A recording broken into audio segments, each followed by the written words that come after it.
Hello viewers, welcome to my channel Storysphere. Actually it's not my channel, it's your channel Storysphere. Let's start our today's story, that is सारा और खौफनाक जिन। ये कहानी है शेखुपुरा की, जहाँ पर एक 16 साल की लड़की अपने वालिदैन के साथ रहती थी। ये लड़की इंतहाई खूबसूरत थी, इतनी खूबसूरत कि देखने वाला देखता ही रह जाता। इस लड़की का नाम सारा था। सारा अगरचे एक गरीब ख़ानदान से थी, मगर उसके हुस्न और ताकत जैसी कीमती शय किसी अमीर के पास भी ना थी। सारा शेखुपुरा में 3 साल पहले ही अपने वालिदैन के साथ शिफ्ट हुई थी। आज सारा बहुत खुश थी क्योंकि वो अपने चचा से मिलने उनके घर जाने वाली थी। सारा और उसके वालिदैन सुबह सवेरे घर से निकलते हैं और शाम तक वो अपने चचा के घर पहुंच जाती है। इसके चचा और चच्ची उनका इस्तकबाल करते हैं। ये सब मिलकर रात का खाना खाते हैं और उसके बाद सारा आराम करने अपने कमरे में चली जाती है। उसके चचा काफ़ी अमीर थे, उनका घर भी बहुत बड़ा था और घर के सामने एक बहुत बड़ा फार्म था। सारा की चचा ने उसे कभी भी इस फार्म हाउस में नहीं जाने दिया, मगर इस बार सारा ने ये इरादा बनाया हुआ था कि सबको बताए बगैर इस बार वो फार्म को देखेगी। अगली सुबह जब सब लोग नाश्ता करने के बाद चाय पीने लगे तो सारा चुपके से वहाँ से निकल गई और फार्म हाउस का दरवाज़ा खोलकर अंदर चली गई। वो जैसे ही अंदर पहुंची, ये देखकर हैरान हो गई कि अंदर का नज़ारा किसी जन्नत से कम ना था। हर तरफ सब्ज़ा लहरा रहा था, बड़े बड़े खेत लहरा रहे थे, फूलों की खुशबू से पूरा फार्म महक रहा था। सारा दिल ही दिल में सोचने लगी कि ये जगह तो इंतहाई खूबसूरत है, लेकिन चचा हमें यहाँ आने से हमेशा मना क्यों करते हैं। उसका ये सोचना ही था कि इतनी देर में सारा की चचाजाद बहन मिशाल भी यहाँ आ गई।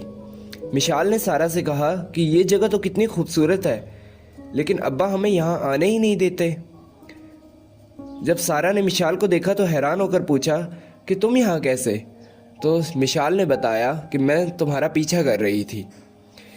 इसके बाद सारा और मिशाल कपास के खेतों में से होते हुए फार्म के दूसरे हिस्से में पहुँच गई। यहाँ उन्होंने बहुत ही खूबसूरत हट देखे। यहाँ का नज़ारा भी बहुत ही खूबसूरत था। सारा को तो ऐसा लग रहा था जैसे वो किसी जन्नत में पहुँच गई। सारा जैसे ही एक हट के पास जाती है तो दरवाज़ा खुद ब खुद खुल जाता है, जैसे कि वो सारा का ही इंतज़ार कर रहा हो। मिशाल और सारा ये देखकर बहुत हैरान होती हैं। मिशाल बहुत ज़्यादा डर जाती है और सारा से वापस जाने को कहती है, मगर सारा जाने से मना कर देती है और कहती है यहाँ देखे बगैर नहीं जाऊँगी। मिशाल बहुत ज़्यादा डर गई थी, इसलिए वो वापस अपने घर चली जाती है। इधर सारा ने अपने कदम बढ़ाए और हट के अंदर चली गई। इस हट के अंदर माल मवेशी के लिए भूसा रखा था। यहाँ भूसे का एक बहुत बड़ा अंबार लगा था। सारा इस अंबार पर चढ़ने लगी और उधर मिशाल ने भी घर जाकर अपने अब्बा और अम्मी को बताया कि सारा फार्म हाउस में गई है।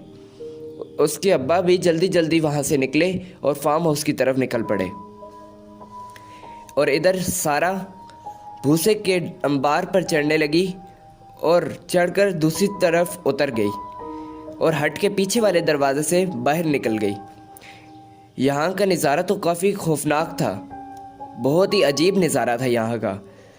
यहाँ एक नदी बह रही थी और यहाँ का नज़ारा इंतहाई अजीब था। यहाँ एक पुराना कमरा था, एक खंडरनुमा कमरा। सारा के कदम खुद ब खुद उस कमरे की तरफ चल दिए और वो खुद को रोकना चाह रही थी, मगर उसके कदम चलते जा रहे थे, चलते जा रहे थे, चलते जा रहे थे। वो चलते चलते उस कमरे में पहुंच गई और वहां जाकर गिर पड़ी। जब सारा उठी तो उसे ऐसा महसूस हुआ जैसे कि कमरे में कोई है। अचानक उसे अपने पीछे एक साया नज़र आया। वो जैसे ही पीछे मुड़ी, वो ये देखकर चीख पड़ी कि एक ढांचा नुमा लंबे नाखनों वाला जिन एक लकड़ी खुरेद रहा है।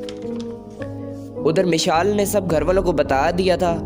सारा के चचा यहाँ पहुँचने वाले थे। सारा की चीख सुनकर वो जिन सारा पर हमला करने के लिए उसकी तरफ दौड़ा। मगर सारा की खूबसूरती भी कुछ कम न थी। सारा की खूबसूरती ने उस जिन को भी रोक दिया। उस जिन ने सारा पर हमला ना किया। इतनी ही देर में सारा के चचा उस कमरे में पहुंच गए और उसे वहां से घर ले गए। जिन भी उनके साथ साथ जाने लगा, मगर हैरानगी की बात यह थी कि वो जिन सिर्फ सारा को नज़र आ रहा था। सारा बहुत ज़्यादा घबरा गई थी और बहुत ज़्यादा डर गई थी, इसलिए वो बेहोश हो गई थी। अब जब उसकी आंख खुली तो वो अपने बिस्तर पर थी। उसके अम्मी अब्बू उसके पास खड़े थे। उसके अब्बू ने सारा से पूछा कि वहाँ क्या हुआ था, तो सारा ने बताया कि बहुत ज़्यादा गर्मी की वजह से शायद चक्कर आ गया था। इसके बाद सारा अपनी चच्ची के साथ किचन में खाना बनाने लगी। उसकी चच्ची ने सारा से कहा कि स्टोर रूम से चावल लेकर आओगी। सारा स्टोर रूम में चावल लेने चली गई। सारा जब स्टोर रूम में गई और चावल लेकर वापस आने लगी तो उसे दोबारा लकड़ी खुरेदने की आवाज़ आई।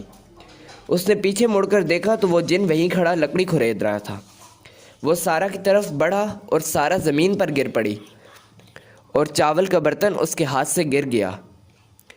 इसकी आवाज़ सुनकर उसके चचा जो कि वहीं से गुज़र रहे थे, वो जल्दी जल्दी भागकर उसके पास पहुँचे।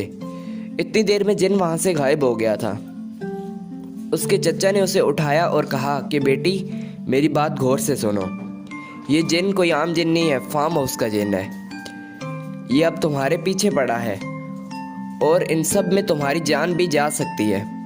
ये फार्म तुम्हारे दादा ने खरीदा था, मगर फार्म बेचने वाले ने फार्म के मालिक को कत्ल करके लकड़ी के डब्बे में बंद कर दिया था और ये फार्म तुम्हारे दादा अबू को बहुत सस्ते दामों में बेच दिया था। ये जिन वही फार्म हाउस का मालिक है जो कि अब तुम्हारे पीछे पड़ा है। अगर तुम इसकर देखकर डरोगी तो ये तुम्हें ज़रूर नुकसान पहुंचाएगा। अब ये तुम्हारा पीछा नहीं छोड़ेगा। तुम जहाँ जाओगी ये वहीं तुम्हें नज़र आएगा, इसलिए उससे डरना नहीं। उसके बाद सारा अपने घर चली गई। इस दिन बाद हर जगह सारा को वो जिन नज़र आता। अपने कमरे में, अपने स्कूल में, हर जगह सारा को वो जिन नज़र आता। मगर सारा हिम्मत से काम लेती और इसका मुकाबला करती। सारा की तबीयत दिन ब दिन बहुत ख़राब होती जा रही थी क्योंकि वो उस जिन के कब्ज़े में थी। आखिरकार वो वक्त आ गया कि सारा बहुत ज़्यादा बीमार हो गई और उसको अस्पताल लेकर जाना पड़ा। सारा अस्पताल में एडमिट हो गई। उसके माँ बाप भी बहुत परेशान थे कि आखिर हमारी बेटी को हुआ क्या है। कोई डॉक्टर भी इसका इलाज नहीं कर पा रहा था। अस्पताल में भी उसे वो जिन नज़र आ रहा था, लेकिन सारा ने अपनी हिम्मत नहीं तोड़ी और हमेशा उससे मुकाबला किया। आखिरकार कुछ दिन बाद सारा को वो जिन नज़र आना बंद हो गया और उसकी तबीयत भी बेहतर होना शुरू हो गई, जैसे कि वो जिन उसे छोड़कर चला गया हो। और बहुत जल्द वो अपने घर वापस आ गई और हंसी खुशी रहने लगी। लेकिन मुझे नहीं लगता कि ये कहानी का एंड था, क्योंकि ऐसा लग रहा था जैसे सारा जिन को बहुत पसंद थी।